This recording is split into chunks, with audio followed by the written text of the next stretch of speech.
मित्रों, social work Herald में आपका स्वागत है और मैं आपसे काफी लंबे अरसे के बाद मिल रहा हूं। आज मैं आपको कहानियों के उस दौर में ले चलता हूं जहां पर कहानियों में है समाज कार्य और समाज कार्य में है कहानियां। एक बुजुर्ग महिला बस में चढ़ी। चढ़ते ही उसने नजर दौड़ाई, पूरे बस में कोई सीट खाली नहीं थी। महिला थकी हुई थी, पसीने से लथपथ। तभी उसने देखा कि उसे एक दूसरी अधेड़ उम्र की महिला इशारा कर रही है। धक्का मुक्की करते वो उस सीट के पास तक पहुंची और उस महिला ने उसको अपनी सीट दे दी।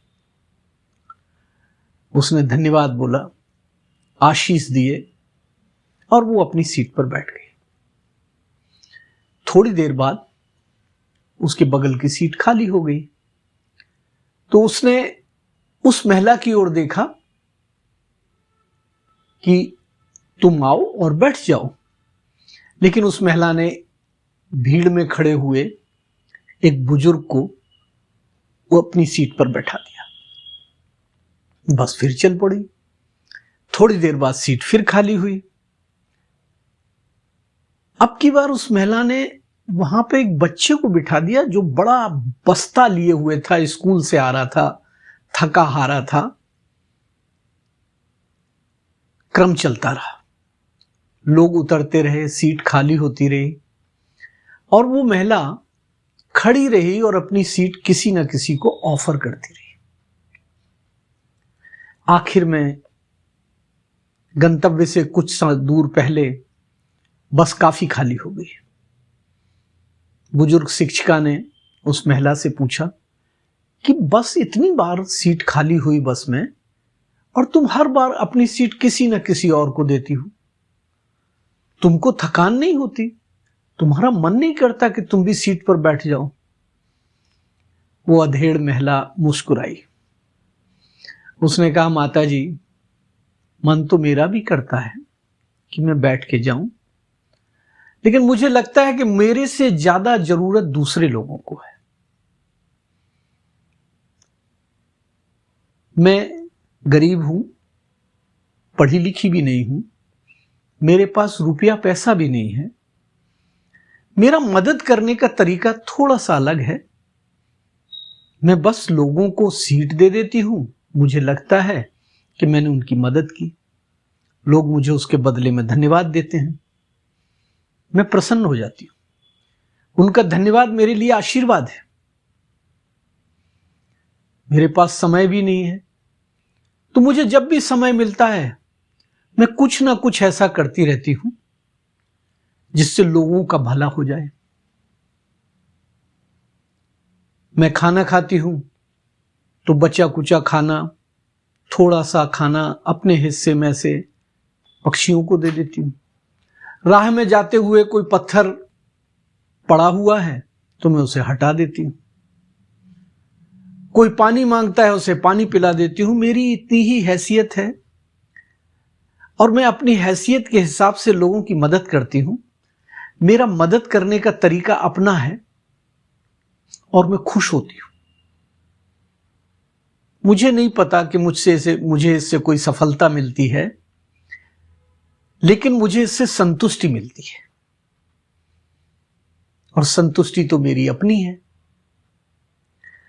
शिक्षिका आश्चर्यचकित रह गई कि बिना पढ़ी लिखी महिला इतने अच्छे तरीके से अपनी जिंदगी को जी रही है, सोच रही है। उसने उसे पुनः धन्यवाद किया। बस अपने गंतव्य पर पहुंच गई और वो दोनों जने उतर के अपने अपने स्थान पर चले गए। मित्रों, ये कहानी केवल एक कहानी नहीं है। ये कहानी हमें ये बताती है कि लोगों का मदद करने का तरीका अपना हो सकता है। हमारे पास संसाधन ना हो, हमारे पास समय भी ना हो, लेकिन अगर हमारे पास सोच हो तो हम लोगों की मदद के रास्ते निकाल सकते हैं। मैंने तो सालों साल व्यावसायिक समाज कार्यकर्ताओं को शिक्षा दी है। मुझे लगता है कि चाहे कोई व्यक्ति व्यावसायिक रूप से सक्रिय हो या फिर सामान्य व्यक्ति हो, जो पावर ऑफ थैंक्स है, जो धन्यवाद की शक्ति है, वो अपने आप में अनुपम है। पावर ऑफ ग्रेटफुलनेस, किसी ने आपकी मदद की छोटी सी और आपने उसे ग्रेटफुलनेस उसे वापस किया धन्यवाद के साथ। वो मात्र धन्यवाद नहीं है, अनफॉर्चुनेटली आज के समाज में सॉरी और थैंक यू बहुत ही प्रयोग में आने वाले शब्द हैं और बहुत सारे लोग उनका प्रयोग आदतन करते हैं, मन से नहीं, सोच से नहीं। तो कभी सोच के देखिएगा कि जो पावर ऑफ थैंक्स है वो कितनी जबरदस्त है।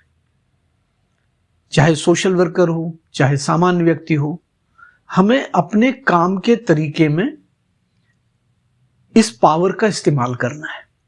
ये हमें विनम्र बनाती है, ह्यूमिलिटी पैदा करती है, सोच बदलती है और एक पूरी चेन रिएक्शन होती है पर्सनैलिटी में। आपको आमंत्रित करता हूं कि इस पावर का इस्तेमाल कीजिए।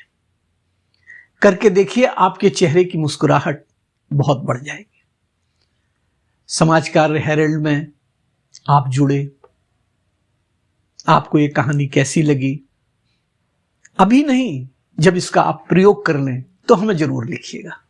हमें बहुत अच्छा लगता है जब आपके कमेंट्स, आपके सुझाव हमारे पास तक पहुंचते हैं। बहुत जल्दी पुनः मिलेंगे इस आशा के साथ। धन्यवाद, नमस्कार।